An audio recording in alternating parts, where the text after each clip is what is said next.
On va voir maintenant comment multiplier une matrice avec un vecteur. Donc ici, on a notre matrice et là, notre vecteur. Je vais montrer une première visualisation qui nous fait bien comprendre ce que fait cette multiplication matrice-vecteur et après, on va voir une méthode un peu plus rapide pour cette multiplication. Donc, quand on multiplie une matrice avec un vecteur, ce qu'il faut se dire, c'est que on va obtenir une combinaison linéaire des colonnes de notre matrice et cette combinaison linéaire, elle va nous être donnée par des coefficients qui sont contenus dans notre vecteur ici.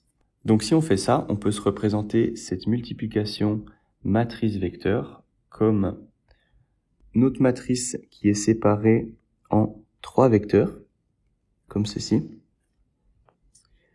et notre vecteur qui vient nous donner des coefficients pour notre combinaison linéaire. Donc ici, on a 2 fois le premier vecteur, 1 fois la seconde colonne de notre matrice et 0 fois celle-là. Donc au final, on obtient cette combinaison linéaire avec évidemment des additions. Et si on calcule ça, ça nous donne 2 fois 2 plus 1 fois 5 plus 0 fois 3. Donc 2 fois 2, 1 fois 5, 0 fois 3. Ça nous donne 4 plus 5 plus 0. Et ici en bas, on a 2 fois 1, 1 fois 1, 0 fois 2. Donc 2 plus 1 plus 0. On a ceci. Et finalement, ça nous donne 4 plus 5, 9, 2 plus 1, 3. Ça nous donne le vecteur 9, 3. Donc ça, c'est ce qu'il faut garder en tête. C'est ce que fait cette multiplication matrice-vecteur. Mais évidemment, on ne va pas à chaque fois distribuer tous ces coefficients et faire notre combinaison linéaire. Il y a une méthode un peu plus rapide. Donc on va revenir à l'état de départ et voir cette méthode plus rapide. On avait initialement cette multiplication et je rappelle qu'on a obtenu le résultat 9, 3. Alors, la méthode rapide, elle sera compliquée à montrer en vidéo parce que il faut se servir de ses doigts pour un peu suivre ce qu'on va faire. Donc, ce qu'il faut imaginer, c'est que ce cercle bleu ici, ce sera notre doigt de notre main gauche et ici, le doigt de notre main droite. On va placer nos deux doigts et faire 2 fois 2, ça nous donne 4. Ensuite, notre main gauche, elle va vers la droite et notre main droite, elle va vers le bas. Et ça nous fait maintenant 5 fois 1. Donc ici, on fait plus 5 fois 1, ça nous donne 5. Et on continue ceci vers la droite et ça vers le bas, plus 3 fois 0, donc plus 0. Et maintenant, on a fini cette première ligne. Donc on a la première ligne du résultat de notre vecteur. Et maintenant, on peut passer à la seconde ligne. Donc ici, on vient placer ça là et on recommence ici en haut. Donc là, ça nous donne 2 fois 1. Comme on a changé de ligne dans notre vecteur résultat, on commence une seconde ligne. Ça nous donne 2 fois 1, 2.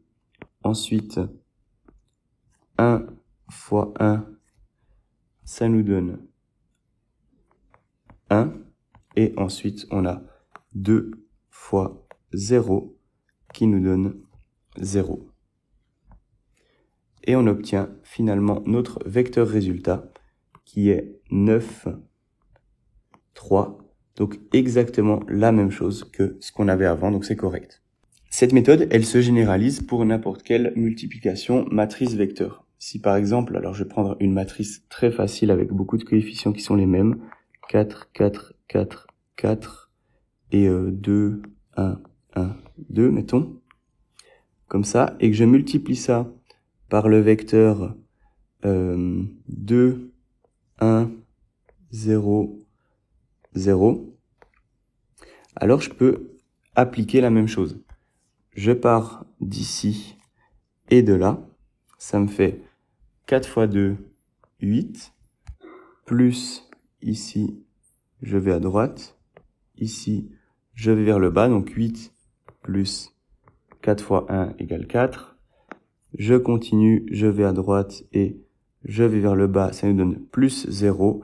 Et je vais à droite et vers le bas, ça nous donne de nouveau plus 0. Donc, juste ça, plus 0, plus 0. Et maintenant, je vais à la prochaine ligne, ça me donne 2 Et là, je recommence 2 fois 2, 4. Ensuite, 1 fois 1, ça nous donne 1, donc plus 1. On continue avec 1 fois 0, ça nous donne 0. Et le dernier nous donne aussi 0 parce que ça nous donne 2 fois 0. Donc ici, c'est un peu long à faire parce que à chaque fois, je dois déplacer mes petits cercles bleus. Mais si on le fait avec les doigts, vraiment, c'est assez facile et ça devient un peu un mécanisme. Et là, donc ça nous donne 12 et 5. Donc on a ces méthodes. Maintenant, je dois quand même adresser la question de la dimension quand on fait ces multiplications.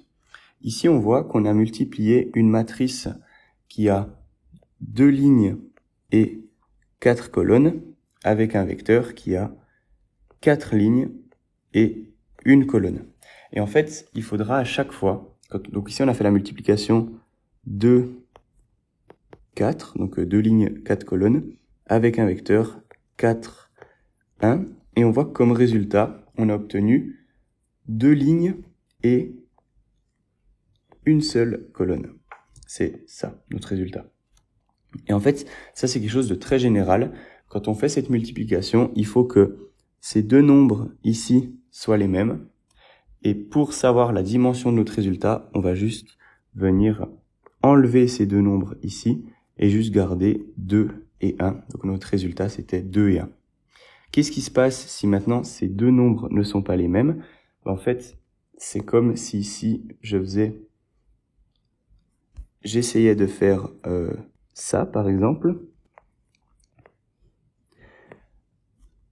Alors, déjà, si on voit la méthode de la combinaison linéaire, ça marcherait pas parce que je devrais prendre des vecteurs avec mes colonnes, donc 4, 2, 4, 1, 4, 1 et 4, 2. Ça, c'est les vecteurs de ma matrice. Je dois faire une combinaison linéaire et mes coefficients, ils me seraient donnés par mon vecteur. Donc, j'ai 2 fois la première colonne, 3 fois la deuxième colonne et une fois la troisième colonne. Mais je ne sais pas combien de fois j'ai cette quatrième colonne. Parce qu'en fait, il me manque un coefficient là-dedans. Et ça veut juste dire qu'on ne peut pas faire cette multiplication. Parce qu'on a une matrice de taille 2 par 4. Ça n'a pas changé. Mais là, j'ai mis un vecteur de taille 3 par 1. Et on voit que ces deux valeurs-là ne sont pas les mêmes. Donc c'est pas possible de faire cette multiplication. Il faut toujours avoir le même nombre de colonnes ici que ce qu'on a de lignes là. Donc là on en a 1, 2, 3. On voit qu'il en manque une parce que ici on a 4 lignes. Et c'est ce que j'expliquais avant, le même nombre de lignes, c'est les lignes de la matrice, avec les colonnes de notre vecteur. Ça doit être la même valeur. Et si on applique l'autre méthode, en fait, on va aussi très vite remarquer qu'il y a un problème dans notre multiplication. Donc là, je vais revenir. Si on fait l'autre méthode, je vais faire un peu de place.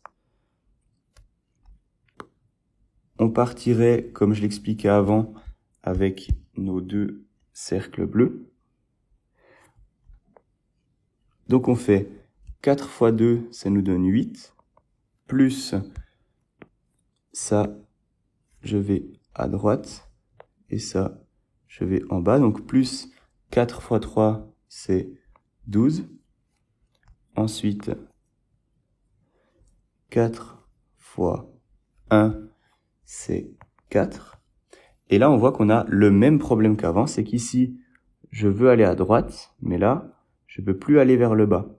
Donc on a un problème dans cette multiplication matrice vecteur qui vient du fait que juste je peux pas la faire parce que mon nombre de lignes ici n'est pas le même que mon nombre de colonnes là. On voit qu'on en a une de trop par rapport à ici. Donc ça c'est vraiment ce qu'il faut retenir. Toujours le même nombre de lignes que le nombre de colonnes dans mon vecteur. Et sinon on applique soit la combinaison linéaire comme je l'ai montré au tout début, mais c'est un peu plus long à faire. Moi, ce que je conseille, c'est de bien s'habituer à faire cette multiplication en s'aidant de ses doigts. Avec, dans la matrice, on vient balayer de gauche à droite, ligne par ligne. Et dans le vecteur, à chaque fois, on fait du haut vers le bas puis on change de ligne du haut vers le bas, etc.